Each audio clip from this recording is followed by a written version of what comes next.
오늘은 또 너무 잘 알고 계시는 시편 23편 말씀을 가지고 여호와는 나의 목자시니 라는 제목을 가지고 말씀을 나눠보고자 합니다. 우리 함께 본문을 좀 작죠? 보이시나요? 네, 한번 같이 읽으시기 원합니다. 여호와는 나의 목자시니 내게 부족함이 없으리로다. 그가 나를 푸른 볕 아래 누이시며 쉴 만한 물가로 인도하시는도다. 내 영혼을 소생시키시고 자기 이름을 위하여 의의 길로 인도하시는도다. 내가 사망의 음침한 골짜기로 다닐지라도 해를 두려워하지 않을 것은 주께서 나와 함께 하심이라. 주의 지팡이와 막대기가 나를 안위하시나이다. 주께서 내 원수의 목전에서 내게 상을 베푸시고 기름으로 내 머리에 바르셨으니 내 잔이 넘치나이다.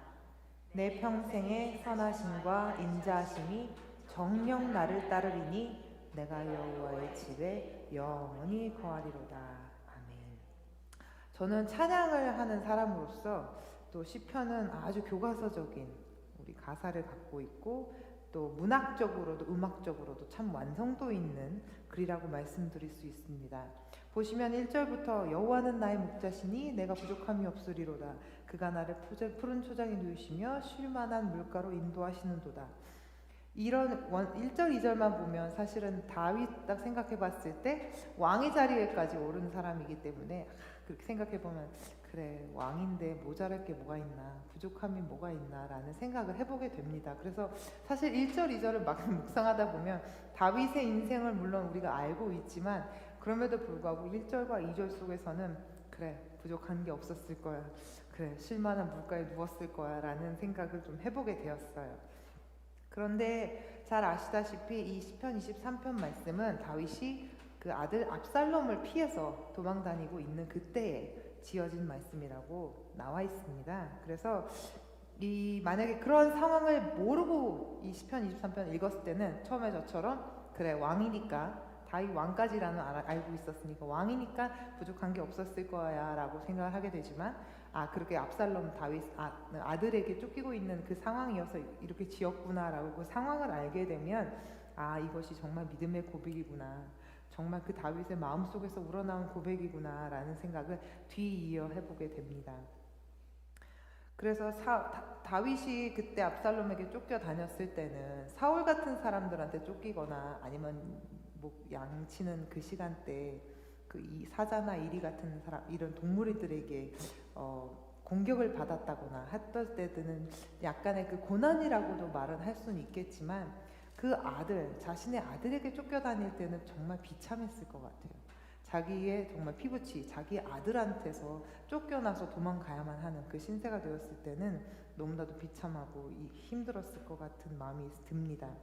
근데 그럼에도 불구하고 다윗은 오늘 이 시편 23편 말씀처럼 하나님을 높입니다. 여호와는 나의 목자시니 내가 부족함이 없으리로다. 그리고 자기 영혼을 소생시키시는 하나님을, 또 당신의 이름을 위하여서 의의 길로 인도하시는 하나님을 증거합니다. 그래서 도대체 다윗이 만난 하나님이 어떤 하나님인가, 그래서 어떤 하나님이시길래 그렇게 어려운 상황 속에서도 그렇게 정말 많은 고난과 고초를 겪은 다윗임에도 불구하고 이렇게 시편 23편처럼 아름다운 시를 하나님께 올려드릴 수 있는가 한번 오늘 나눠보기를 원합니다. 첫 번째, 다윗의 하나님은 언제 어디서나 함께 하셨습니다. 다윗이 양을 치던 그 목동의 시절 때부터 왕의 자리에 오기까지, 또 지금 아들 압살롬에게 쫓겨다니는 그 시간까지 사망의 음침한 골짜기로 다닐지라도 해를 두려워하지 않을 것은 주께서 나와 함께 하십니다 라고 고백했고, 또 주의 지팡이가 막대기가 나를 안위하시나이다. 시편 23편을 구조적으로 봤을 때 1절 2절은 음악적으로 장조의 느낌이 있어요. 여호와 나의 목자시니 내가 부족함이 없으리로다. 내가 푸른 초장에 누이시며 쉴만한 물가로 인도하신도다. 얼마나 평안한 상태예요, 그죠? 푸른 초원 그러면 우리는 일단 초록색 아름다운 풀밭을 상상하기 때문에 1절 2절은 장조, 메이저 같은 느낌이 드는데, 근데 이제 여기서 갑자기 내가 사망의 음침한 골짜기로 다닐지라도 그러면 이제 마이너 단조가 빠바방 하고 나오는 거죠. 그래서 시편 23편을 만드는 분들도 내가 사망의 음침한 골짜기를 다닐지라도 라는 가사를 넣을 때는 마이너로 바뀌어요. 단조로 바뀌면서 분위기가 쫙 바뀌면서 노래를 많이 만들곤 합니다. 그래서 우리가 그 사망의 음침한 골짜기라고 생각을 해봤을 때는 그 이스라엘 땅을 생각해 보면 첫 번째 골짜기 속에서 처음에 사울 왕한테 쫓겨다닐 때 그 골짜기 막 숨어 다녔잖아요. 우리나라 골짜기고 좀 다르게 그 이스라엘 골짜기는 너무 그 황량해서 사실은 그 골짜기가 많이 보여요. 그리고 골짜기 가운데서 이렇게 사막 같은 데가 있어요. 숨을 데가 없어요. 사실 골짜기라고 해도. 그런데 그 골짜기 속에서 막 그 숨을 곳이 없는 그 장소에서 사울 왕을 피해서 막 도망 다녔던 그 골짜기를 이 말씀을 만들면서 그 골짜기를 생각했을 수도 있고, 또 아니면 그 어렸을 때 목동이었을 때 양을 치면서 이리와 사자들에게 곰에게 쫓길 때 자기 양을 지키기 위해서 골짜기 밑으로 들어갔을 때 그 골짜기를 상상했을 수도 있고, 아니면 지금 아들 압살롬을 피해서, 아니면 또 예전에 또 다른 나라 사람들에게 쫓겼을 때 그런 모든 상황 속에서도 골짜기를 지나다니면서 그 모든 골짜기를 다시 한번 생각해 보면서 이 사망의 음침한 골짜기로 다닐지라도, 아마 그 골짜기가 하나의 골짜기가 아니었겠죠. 자기 인생을 막 쫓아오면 바라봤을 때, 생각해 봤을 때 그 고난과 역경과 어려움과 그런 자기 마음의 상처들과 그런 모든 것들을 사망의 골짜기라고 이렇게 다윗은 표현하고 있습니다. 그런데 자신이 이렇게 그 골짜기를 지나왔던 시간들을 묵상하면서 다윗은 오히려 그 골짜기, 힘들었던 그 시간에 집중하는 것이 아니라 그 골짜기에서 건져내신 하나님, 환경에 의존하지 않고, 환경에 지배되지 않고, 환경에 집중하지 않고 그 환경 속에서 건져내신 하나님께 집중하시는 그런 다윗의 모습을 이 말씀 속에서 바라볼 수 있습니다.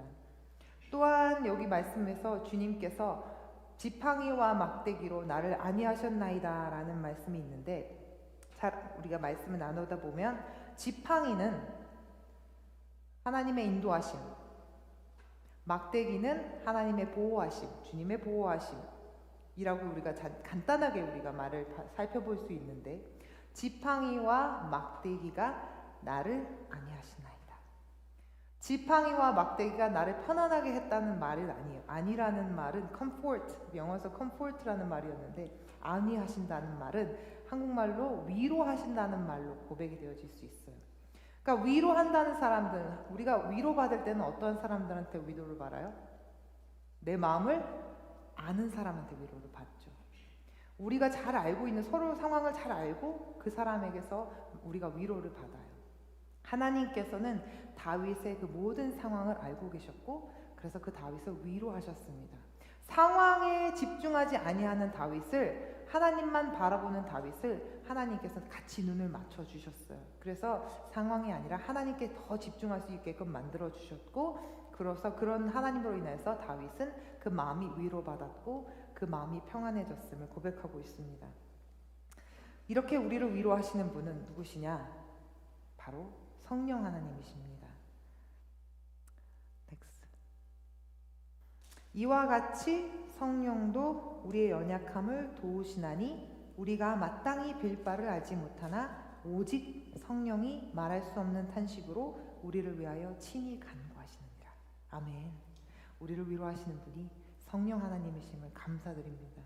사람이 우리를 위로할 수 없고, 친구가 우리를 위로할 수 없고, 환경이 우리를 위로할 수 없는데, 정말 성령 하나님께서 말할 수 없는 탄식으로 우리를 위하여서 기도해주고 계시고, 우리를 위하여서 인도하여 주심을 하나님께 감사드립니다. 우리의 문제보다 더 크신 하나님을 찬양합니다. 두 번째, 다윗의 하나님은 상황을 역전케 하셨습니다. 다윗이 어렸을 때부터 용사였잖아요. 용사였던 만큼 적군이 많았어요. 그렇죠? 그래서 이 5절에 보면 원수의 목전에서라는 말이 나오잖아요. 원수의 목전에서 내게 상을 베푸셨느니라. 이 원수의 목전에서라는 말을 이렇게 가만히 묵상을 해보면 원수의 눈앞에서잖아요. 그죠? 그 상황은 이미 다윗이 원수의 그 바로 앞까지 갔다는 얘기죠. 원수 앞에까지 갔다는 얘기죠.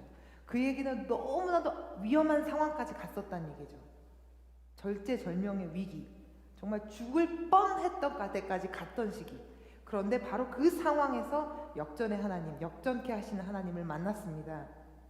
그래서 그 역전의 하나님께서 다윗에게 승리의 손에 두 손을 들어주셨고, 그래서 하나님께서 이기게 하셨고, 또 그 싸움을 마친 다윗에게 잔치상, 파티를 열어주셨습니다.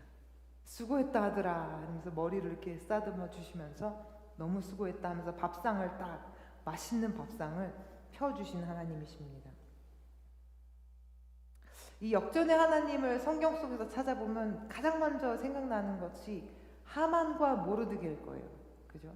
하만이 모르드게가 마음에 안 들어서 모르드게를 죽이려고 하다가 모든 이스라엘 백성을 다 죽이려고까지 생각을 하잖아요. 그래서 모르드게가 다시 한번 하나님께 기도하고 또 그 하나님이 주신 지혜로 에스더와 함께 그 민족을 살려내는, 그래서 하만을, 모르드게를 잡아서 죽이려고 했던 교수대에 하만이 오히려 잡혀서 죽게 됐습니다. 그게 가장 성경에서는 너무 극적인, 정말 많은 극적인 그 역전극들이 성경에는 많이 있는데, 하만과 모르드게의 그 일이 너무나도 저희는 드라마틱한 역전극이라고 저는 생각을 해요. 그래서 정말 그 역전케 하시는 하나님, 에스더를 여왕으로 세워주셔서 그 왕비로 세워주시고 모르드게를 준비하신 하나님, 그 역전케 하시는 하나님을 다윗은 만났습니다.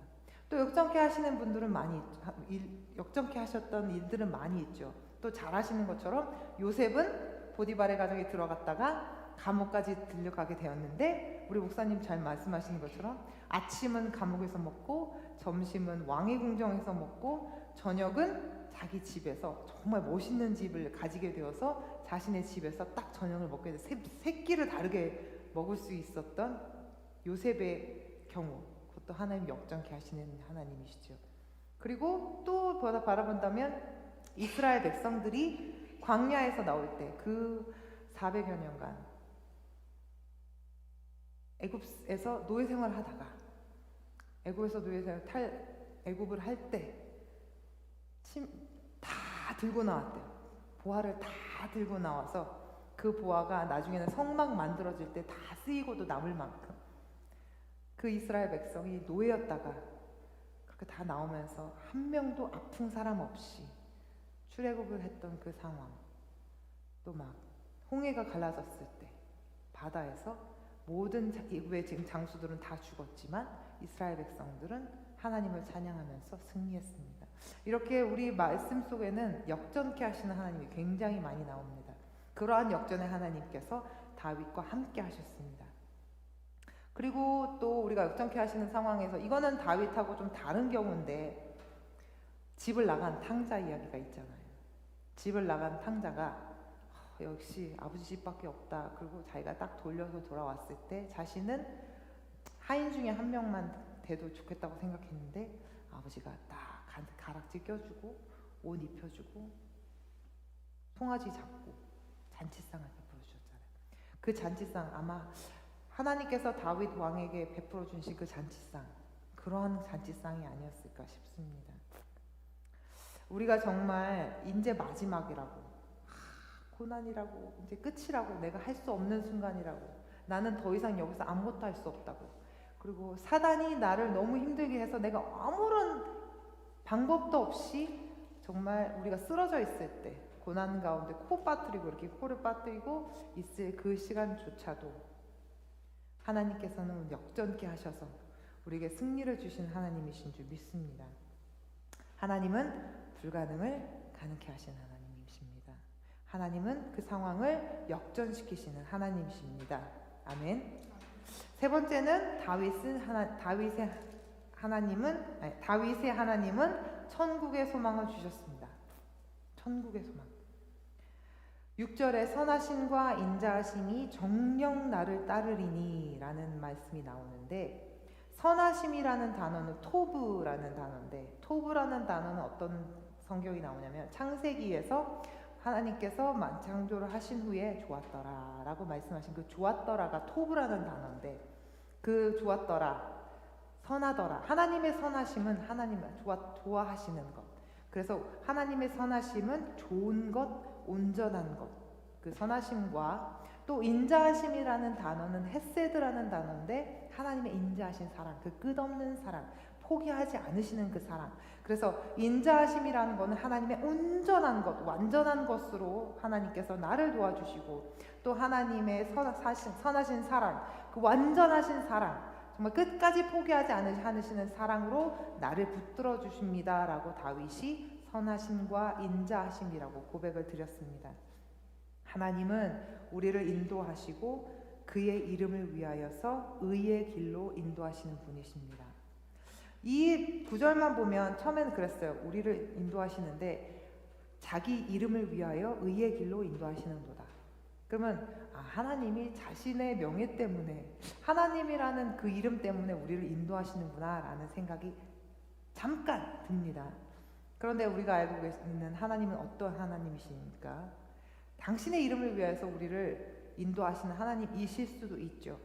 자기 이름을 걸고 그 약속을 지키시는 하나님이시라고 우리가 말할 수도 있습니다. 그런데 자기 이름을 위하여라는 말은 그 의의 길, 하나님이 우리에게 베풀어 주신 그 모든 은혜와 사랑을 위하여서 우리를 당신의 길로 인도해 주신다는 말로 우리가 해석을 할 수 있습니다. 하나님이 자기의 이름을 드러내려고 하는 것이 아니라 하나님이 사랑하시는 그 나, 하나님이 사랑하시는 그 집사님, 우리 집사님들, 우리들 위해서 하나님께서 선하심과 인자하심으로 우리를 인도하시는 하나님이십니다. 아멘. 그래서 본문에 내가 영구히 다투지는 아니하며 내가 장구히는 노하지 아니할 것은 나의 지은 영과 혼이 내 앞에서 곤비할까 함이니라. 하나님이 우리가 막 어려운 가운데, 우리가 잘못 가운데, 우리가 정말 실수할 때 있고 온전하지 못해서 하나님 앞에 범죄할 수 있어요. 그런데도 불구하고 하나님은 끝까지 우리를 포기하지 않으시는 이유, 우리가 하나님이 만드신 우리가 곤비할까봐, 포기할까봐 하나님은 우리를 끝까지 우리를 지키시고 우리를 인도하여 주신 하나님이십니다. 이 말씀 구절을 읽으면서 어머님의 사랑을 다시 한번 생각해 보게 됐어요. 우리는 다 어머니가 있잖아요. 엄마들은 그렇잖아요. 화를 내다가도, 그러니까 화내는 게 또 엄마가 화가 나서 화를 내는 게 아니라 이 아이가 잘못된 길로 갈까봐 엄마가 그 아이를 붙잡기 위해서 엄마가 화를 내시는데 끝까지도 화를 못 내잖아요. 그래도 결국은 지잖아요, 엄마가. 부모님은 결국은 져요. 자식들한테 이기는 부모님을 못 봤어요. 근데 우리를 만드신, 창조하신 하나님은 그 사랑이 얼마나 더 클까요? 그러니까 어머니는 자식이 딱 가다가 넘어졌을 때 일으켜 주시고 가서 무릎 털어 주시고 다시 또 도와주시고 할 수 있다 말해 주시고, 우리 하나님이 우리가 넘어졌을 때, 우리가 실패했을 때, 우리가 실수했을 때 하나님은 우리를 막 쓰다듬어 주시고 괜찮아, 일어나, 할 수 있어, 우리에게 은혜를 주시는 하나님이십니다. 나의 평생의 선하심과 인자하심이 정녕 나를 따르리니. 다윗은 더 이상 그 하나님의 말씀에 대해서 의심하지 않아요. 정녕 나를 따르니, 완전히 나를 따르리니라고 고백하고 있습니다. 근데 얼마만큼? 나의 평생에 선하심과 인자하심이 나를 따르되 나를 평생의 선하심과 인자하심으로 나를 따르시는 하나님을 고백하고 있어요. 모든 순간 속에서 자기가 태어났을 때 양을 목동으로 양을 칠 때, 사울 왕 앞에서, 또 사울 왕 거듭나서 자기가 왕이 되었을 때, 모든 범죄했을 때, 압살롬에게 쫓기고 있는 그 모든 그 자기 인생의 모든 시간들을 돌아봤을 때 하나님께서 선하심과 인자하심으로 끝까지 자신을 지키고 인도해 주시는 하나님을 찬양하고 있습니다.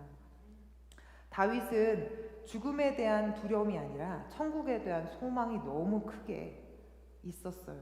그래서 지금 마지막에 우리가 고백을 한 것처럼 우리가 마지막 절 주의 다음 절 아니 그 전거로 다시 시편, 원래는 마지막 절을 보려고 했는데 제가 안 넣었나 봐요. 이제 시편 23편 6절, 내 평생의 선하심과 인자하심이 정녕 나를 따르리니, 그 고백이죠. 내가 여호와의 집에 영원히 거하리로다.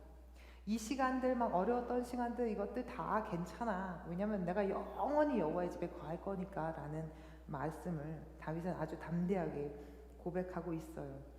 다윗에게 선하심과 인자하심이 늘 따랐다고 해서 그 인생이 편안하지 않았죠.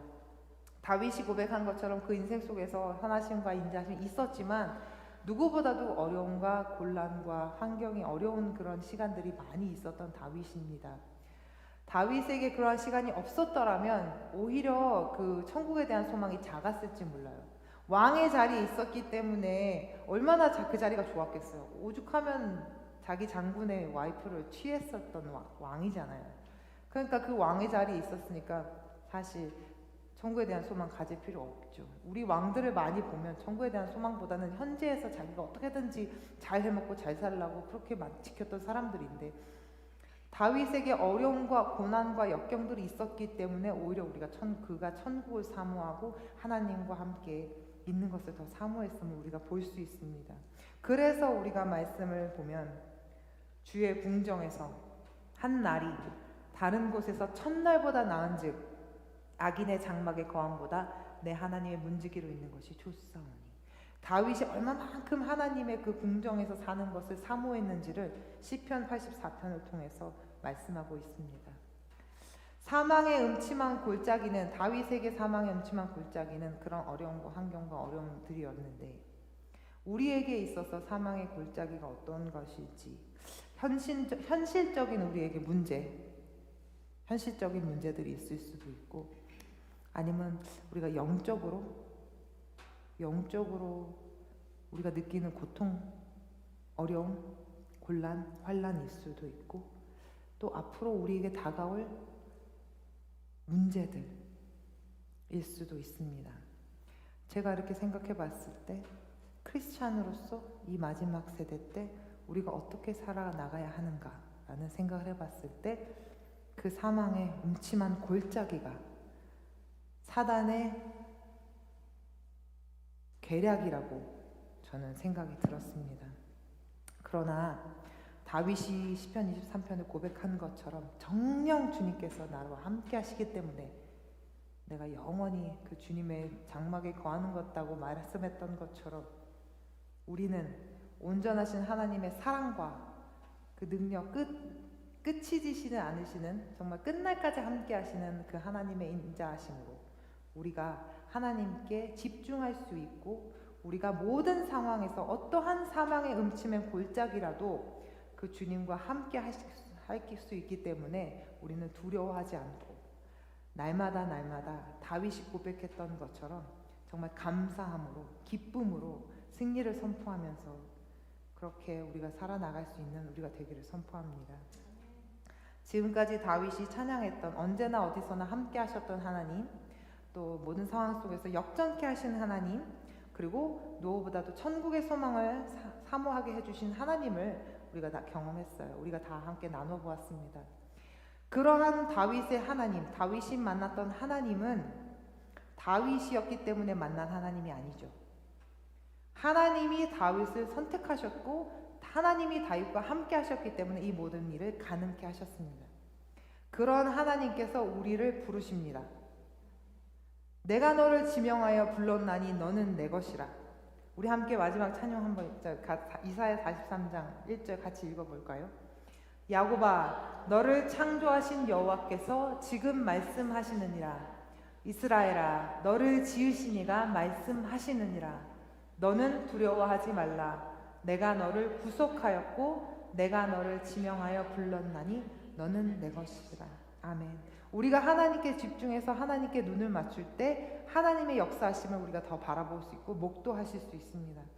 우리는 이 시간에 다윗이 만났던 그 하나님을 우리가 만나게 해달라고, 그 다윗이 만났는데, 다윗이 그 하나님을 선포했는데 우리는 왜 그게 안 되겠어요? 우리는 다윗도 우리와 같은 성정을 가진 사람, 엘리야도 우리 모든 성경에 있는 모든 인물들이 우리와 같은 성정을 가진 사람들이었는데 하나님께서 전적 은혜를 부어주셔서 그렇게 소망을 가지고 살 수 있게 되었습니다. 우리가 이 성경을 허락해 주신 이유는 우리도 그렇게 살 수 있게 되려고, 하나님이 우리를 이렇게 살게 하시려고 하나님이 이미 작정하시고 우리에게 주셨기 때문에 우리가 그 말씀을 붙잡고 하나님, 그 다윗에게 만나셨던 하나님, 나를 만나 주시고 나를 세워 주시옵소서. 나를 통하여서 정말 하나님께서 만드시는 이 세상이 다시 한번 하나님께 돌아올 수 있도록 하나님 도와주시옵소서. 이 세계 선교교회 불러주셨는데 이 세계 선교교회에서 다시 한번 하나님께서 역사해 주시옵시고, 하나님 정말 궁핍한 영혼들 있습니까? 주님, 그들을 위하여서 하나님 우리가 기도하게 하여 주시옵소서. 우리 또 목사님 사모님 위해서, 한국에 계신 목사님 사모님 위해서 함께 기도해 주시기를 한번 기도하겠습니다. 네.